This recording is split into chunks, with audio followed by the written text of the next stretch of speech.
Bonjour, je suis Comé Jonathan et c'est avec un réel plaisir que je partage avec vous ce mini speech intitulé Mission Égypte, la phase cachée, troisième partie. Bien, nous avons appris dernièrement que Moïse, le rebelle à Dieu, était malgré tout cela la personne qu'il fallait pour aller s'opposer à Pharaon pour la simple raison qu'il avait déjà essayé une fois. Qu'en dites-vous? Certains pensent que lorsque nous ne faisons pas exactement ce que Dieu veut, nous nous rendons ennemis de Dieu. C'est peut-être vrai, mais Moïse s'est opposé à la volonté de Dieu de le choisir pour aller défier Pharaon. Et pourtant, l'histoire nous apprend que Dieu ne s'est pas mis à châtier Moïse pour son impertinence, avec des paroles du genre Tu ne sais pas que je suis le grand Dieu.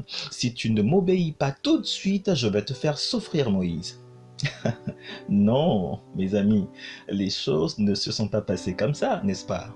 Au lieu de le menacer, Dieu a essayé de reconforter Moïse pour qu'il reprenne confiance en lui et accepte la mission. Moïse dit à Dieu: Qui suis-je pour aller trouver le Pharaon et pour faire sortir hors d'Égypte les Israélites? Dieu répondit: Je serai avec toi et je te donne un signe par lequel tu reconnaîtras que c'est moi qui t'ai envoyé. Lorsque tu feras sortir le peuple d'Égypte, vous servirez Dieu sur cette montagne. Exode chapitre 3, versets 11 à 12, version Bible des peuples. Dieu n'a pas créé les hommes pour qu'ils fassent à la lettre ce qu'il veut. Est-ce que vous le comprenez? Rappelez-vous mon hypothèse de départ. Et si rien de tout ce qui s'est passé ou se passe dans l'histoire des hommes ne se passe comme Dieu le veut pour nous? Est-ce que vous vous en souvenez? Bien, je n'ai pas dit non plus que Dieu était triste parce qu'on ne faisait pas ce qu'il voulait. Ce n'est pas ce que la Bible nous apprend en tout cas. Si Dieu est triste, il est triste parce qu'on ne cherche pas à le connaître. C'est ce que la Bible nous apprend. On l'ignore et on accorde plus d'importance à ce que nos yeux voient qu'à celui qui a créé ces choses que nos yeux voient. Voilà pourquoi Dieu est triste. Si Dieu voulait que nous fassions exactement ce qu'il veut, il ne nous aurait pas donné le libre arbitre. Vous le comprenez? Il aurait fait de nous des robots, c'est-à-dire des êtres sans conscience. Mais au lieu de cela, il a insisté pour que nous ayons le choix de notre destinée. Moïse parlait sans arrière-pensée à Dieu, et déjà qu'on ne peut rien lui cacher, Moïse exprimait ce qu'il ressentait à Dieu. Aujourd'hui, les gens pensent que c'est en disant oui à Dieu du bout des lèvres que Dieu sera impressionné. Mes amis, votre prière met-elle du temps pour être exaucée? Laissez-moi vous dire un secret. Analysez la sincérité de votre engagement avec Dieu. C'est là que se trouve le problème.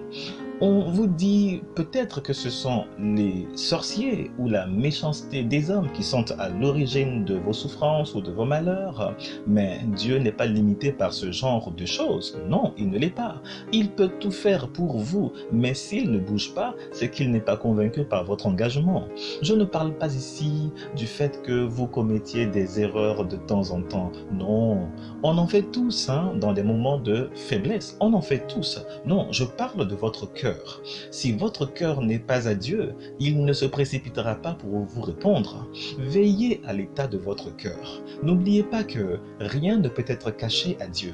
Si l'amour de Dieu se trouve concurrencé avec l'amour de l'argent, l'amour des femmes ou des hommes, l'amour de la gloire ou de la prospérité, écoutez-moi, Dieu veut que nous possédions toutes choses. Le croyez-vous? Mais ce qu'il ne veut pas, c'est que ces choses entrent dans nos cœurs pour lui faire concurrence. Et j'entends encore ces gens qui prient en disant « Seigneur, je t'offre la première je t'offre la première place de mon cœur. » Et vous vous sentez spirituel en sortant de telles insultes au Seigneur. Si vous donnez la première place à Dieu, à qui donnez-vous la seconde, la troisième, et ainsi de suite? Votre classement met bien Dieu en compétition avec d'autres choses là, n'est-ce pas? Alors, vous dites que c'est lui qui est... vous dites que, que nul n'est comparable à lui. Vous dites que nul ne peut égaler Dieu, que Dieu est incomparable. Quand vous priez, vous dites Dieu est incomparable. Et pourtant, vous le mettez en compétition avec d'autres choses. Est-ce que c'est normal? Parce que le principe d'une compétition, c'est que tout le monde a sa chance pour devenir premier. Alors donc, si vous dites que Dieu a la première place, ça veut dire que Dieu a lutté avec d'autres choses pour se retrouver là et que tôt ou tard, il peut être détrôné. Est-ce que vous comprenez l'insulte? Ok. Vous mettez Dieu en compétition avec d'autres choses ou des personnes même. Vous mettez même Dieu en compétition avec votre mari. Vous mettez Dieu en compétition avec votre femme et vous dites après, nul n'est comparable à Dieu. Réfléchissez-y. Pour qu'une femme se sente aimée, elle a besoin de sentir qu'elle est la seule de votre vie. Et c'est la même chose pour l'homme. Hein. Donc, si ce n'est pas le cas, votre mariage n'est ni plus ni moins qu'un simple arrangement. Écoutez-moi, si le Seigneur n'est pas le Seigneur de tout, eh bien, il n'est pas le Seigneur du tout. Réfléchissez-y encore une fois. Moïse n'a pas eu peur de dire le sentiment qu'il animait à Dieu. Et Dieu lui a donné ce qu'il lui fallait pour qu'il se débarrasse de ces mauvais sentiments-là. Alors, dites-moi, est-ce que vous cachez vos sentiments à Dieu lorsque vous priez? Je m'arrêterai là pour l'instant. Si vous avez appris quelque chose, n'oubliez pas de m'envoyer votre témoignage au 225 négatif de la Côte d'Ivoire 07 48 24 2 x 70. Suivez chaque semaine les paroles inspirées pour ne pas manquer la suite de notre série intitulée Mission Égypte, la face cachée. À bientôt les amis.